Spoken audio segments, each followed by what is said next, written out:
Hello, good morning. This is the Sunday School outline for April 25th, 2021. I'm Stephen. I'm titling today's lesson Other Sheep.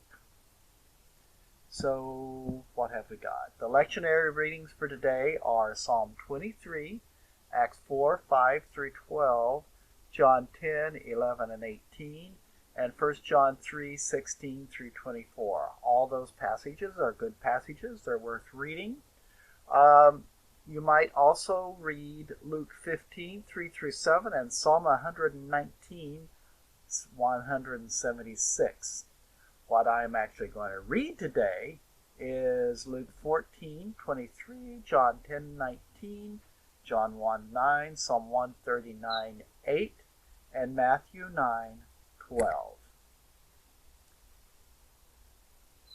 John 10:16.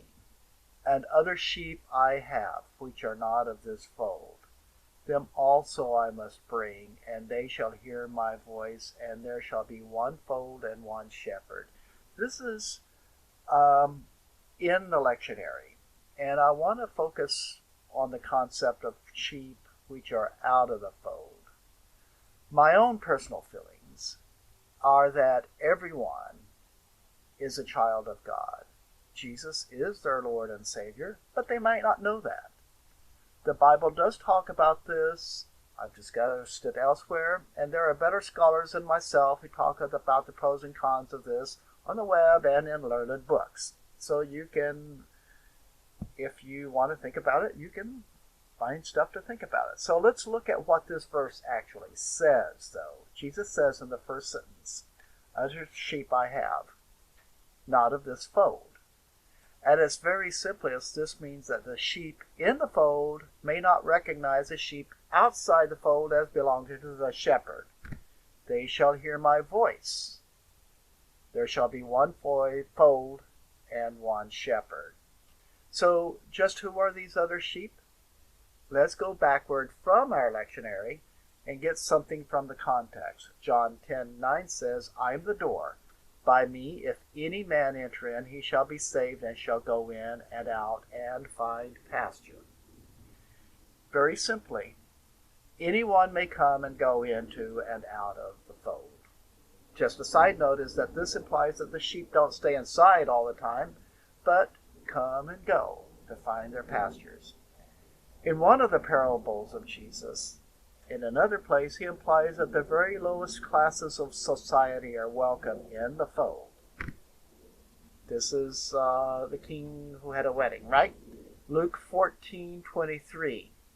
And the Lord said unto the servant, "Go out into the highways and hedges and compel them to come in, that my house may be filled." So this is talking about the direct society. It sounds like Jesus is talking about the people living along the freeway. I mean, he's talking about homeless people and hookers. I take it also to mean those sidelined from major religions, like maybe those who don't know about church, those who don't want to darken the door of the church, those that really don't know how to worship and maybe never really wanted to worship, but they're God's people. Let's look at what John the Gospelier says about the inclusivity of God right at the very beginning. Once again, it's everybody, everyone in the world. What does he say in John 1:9? "That was a true light which lighteth every man that cometh into the world." Psalm 139:8 says, "If I ascend up into heaven, thou art there.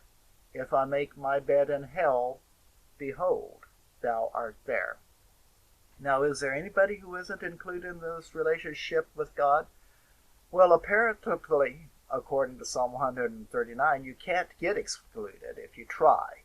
This psalm, if you want to read it, and it's a really good psalm, talks about that feeling we get where we don't feel our relationship with God is there, but it is there, nevertheless. And finally, those that feel that God's love is exclusively for those that have worked for it or earned it somehow or are already good, Matthew 9:12.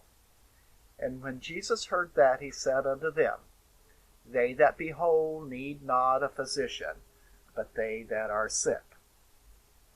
So Jesus is not here for those that already have religion. I don't think it means we should try to be horrible people so that Jesus will love us. He loves us. I think it really means that Jesus takes us as our basic selves, whoever we really are, and with all the highfalutin layers stripped away, all that stuff that we pile on, takes that away. And when you take all that away, that's what God deals with. Now let's just read through the lectionary reading from John. John 10:9 through 18. I am the door. By me, if any man enter in, he shall be saved, and shall go in and out, and find pasture. The thief cometh not, but for to steal, and to kill, and to destroy. I am come that they might have life, and that they might have it more abundantly. I am the good shepherd. The good shepherd giveth his life for the sheep. But he that is an hired hand, and not the shepherd, whose own the sheep are not, sees a wolf coming, and leaves the sheep, and flees. And the wolf catches them, and scatters the sheep. The hired hand flees away because he is an hired hand, and he doesn't own the sheep. He cares not for the sheep. They're not his sheep. I am the good shepherd, and know my sheep, and am known of mine. As a father knows me, even so know I the Father, and I lay down my life for my sheep. And other sheep I have, which are not of this fold. Them also I must bring, and they shall hear my voice, and there shall be one fold and one shepherd. Therefore,